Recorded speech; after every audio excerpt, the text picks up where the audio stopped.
On est tous égaux, on a tous les mêmes droits.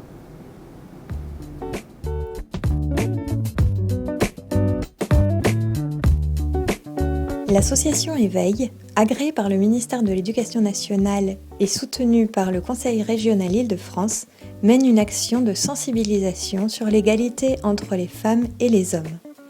Dans ce cadre, en mars 2015, nous sommes allés interroger des jeunes dans le lycée Pierre Brossolette du Kremlin-Bicêtre et le lycée professionnel Le Champ de Clé de Clé-Souilly. Les hommes, ils se croient au-dessus, ils se croient plus forts que les femmes, alors que nous sommes sur le même pied d'égalité. Donc en 1944, elles ont eu le droit de vote et le droit d'être élues. Les inégalités persistent dans le travail parce que les hommes ils ont un salaire plus élevé que la femme alors qu'ils ont sûrement ils ont le même poste. Et dans la famille parce que la maman fait plus de choses, travaille plus et l'homme la plupart du temps il fait pas grand chose. Les hommes ils voient les femmes comme celles qui doivent rester à la maison, qui doivent s'occuper des enfants, enfin une femme au foyer. Et ils se disent pas que la femme elle peut faire les mêmes choses qu'eux. On est tous égaux entre femmes et hommes, mais il y a encore des différences au niveau des salaires. Il y a encore un peu de discrimination, même si depuis quelques années ça va.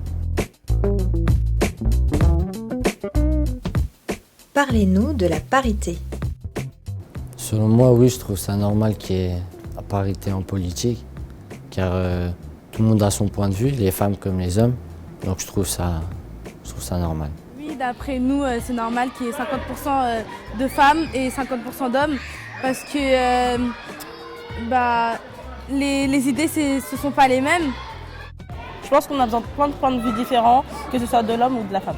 Dans le monde actuellement, il y a 16 femmes chefs d'État, donc ça prouve qu'on peut très bien être femme et réussir en politique. Parlez-nous de l'égalité professionnelle. Dans certains domaines professionnels, les hommes ils sont plus mis en valeur que les femmes et les femmes elles doivent toujours essayer de se surpasser pour pouvoir montrer qu'elles peuvent faire comme les hommes, enfin qu'elles peuvent être comme les hommes. Moi je dirais que par rapport au métier, il y a des clichés qui disent que les métiers où on a besoin de force, de bras, c'est pour les hommes et les métiers où il y a plus de besoin de finesse et de petites mains, c'est pour les femmes, alors que pas du tout, une femme peut faire le boulot d'un homme et vice versa. Donc voilà, c'est mon point de vue. Les femmes elles ne sont pas les bienvenues en mécanique, tout ça, des choses comme ça, alors qu'elles peuvent très bien se débrouiller dans des métiers comme ça et les hommes ils peuvent faire pareil parce que le métier d'aide-soignant, on voit plus les femmes, on voit pas les hommes. Mais les hommes aussi, ils peuvent s'y mettre et il y en a, ils aiment bien ça. Depuis quand les hommes peuvent être sages-femmes? Presque 82. Il y a des métiers plus destinés pour les hommes, pour les femmes, mais ça n'empêche pas comme l'un de l'autre d'exécuter ce métier-là. Même si, par exemple, ça va être plus difficile pour une femme de faire de la maçonnerie ou de la peinture, mais ça existe, on en a à voir. Parlez-nous des stéréotypes. Oui. Il y a plus d'accidents de voiture avec des hommes qu'avec des femmes. Tu penses qu'il y a plus d'accidents de voiture avec des hommes qu'avec des femmes?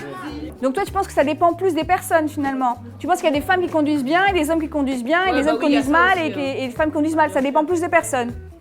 Notre avis? Parlez-nous de la conciliation vie professionnelle et vie familiale. Il faudrait favoriser les deux. Parce que la vie familiale et la vie professionnelle, parce qu'on a autant besoin de s'occuper de sa famille que de travailler pour montrer qu'on peut faire autre chose que rester à la maison.